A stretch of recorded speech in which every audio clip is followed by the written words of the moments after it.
You've walked every morning for weeks, maybe months. The scale barely moved, and the one place you actually wanted to lose weight, your belly, still looks exactly the same. Most people assume that means walking just doesn't work, that they need to go harder, longer, or cut more from their diet.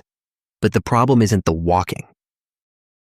There's one thing most people do every single morning that shuts the entire fat-burning process down before it even starts. And once you know what it is, the fix only takes about 30 seconds. The moment you wake up after an overnight fast, something is already happening at a hormonal level. Something that decides whether the walk you're about to take actually burns stored fat or not. To understand why, we're going to follow your body through 5 stages of a fasted morning walk. And by the end, you'll know the one principle that determines whether any of this translates into real, visible fat loss over time. But before you lace up your sneakers, make sure you're subscribed to the Wellness Method, where we break down the science behind how your body actually works. Before you take your first step, your body is already operating differently than it was the night before. After 10 to 12 hours without food, insulin has dropped to its lowest point of the day. That matters because insulin is essentially the lock on your fat cells. When it's high, stored fat stays stored. When it drops, the lock comes off and your body can access stored fat as fuel. The moment you start walking, your muscles immediately demand more fuel. Here's the part most people get wrong. Your body doesn't pull from a single source. It draws from both carbohydrates stored in your muscles and from fat being released from your fat cells at the same time. Think of it like a dimmer switch rather than an on-off button. The longer you keep moving at a steady pace, the more your body dials up fat as its primary fuel source. And because walking is low intensity, that process starts from the very first minute. But the real shift, the one that matters most for belly fat, happens around the 20 to 30 minute mark. Your body has been moving steadily, insulin is low, and hormone-sensitive lipase, the fat unlocking enzyme, is now fully active. It starts breaking down stored fat and releasing it into the bloodstream as fuel for your working muscles. A 2016 meta-analysis in the British Journal of Nutrition found that fasted aerobic exercise produces fat oxidation rates up to 70% higher than the same exercise performed after eating, which means more fat is being used as fuel.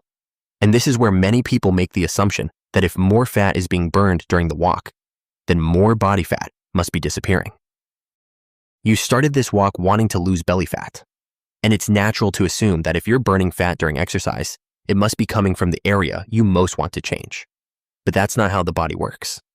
Think of it like draining a swimming pool. You can lower the overall water level, but you can't tell it to drain from one corner first.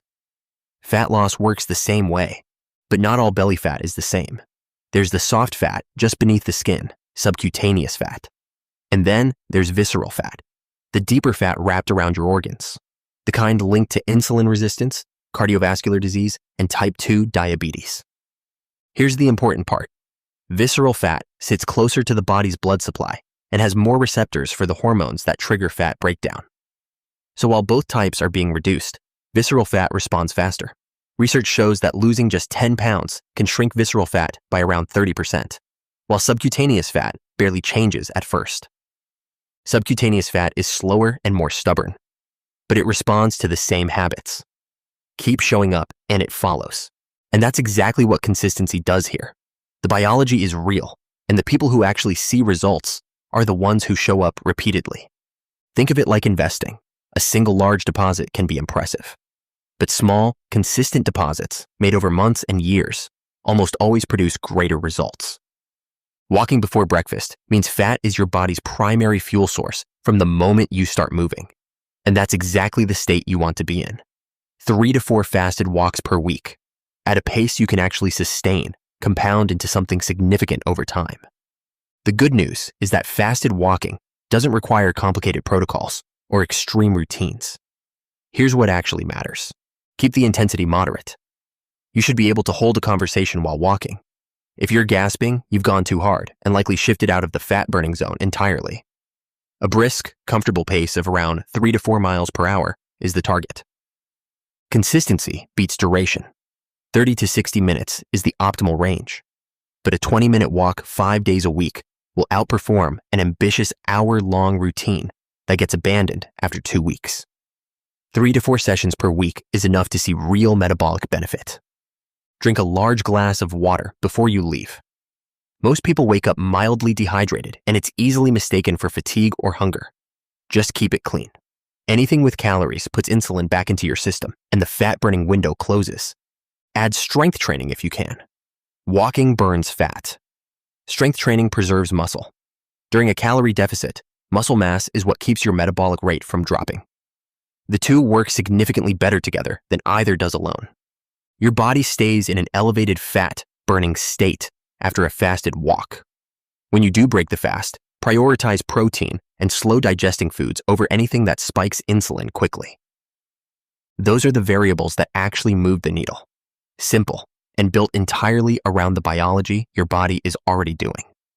One last thing worth knowing, particularly for women. Cortisol levels are naturally at their highest point in the morning. For most people, low-intensity fasted walking doesn't meaningfully add to that. But for women dealing with high stress, hormonal imbalances, or disrupted sleep, regular fasted training can compound cortisol elevation over time. If that sounds like you, keep sessions under 45 minutes, prioritize sleep and recovery, and pay attention to how your body responds week to week. Fasted walking is one of the most accessible, evidence-backed habits you can build around fat loss and metabolic health. And unlike most things in the fitness space, it costs nothing and asks very little of you. Just a pair of shoes and an empty stomach. Have you tried fasted walking? Let us know in the comments. And if you found this video helpful, make sure you're subscribed to The Wellness Method for more science-based videos that actually work for your body. Thanks for watching, and we'll see you in the next one.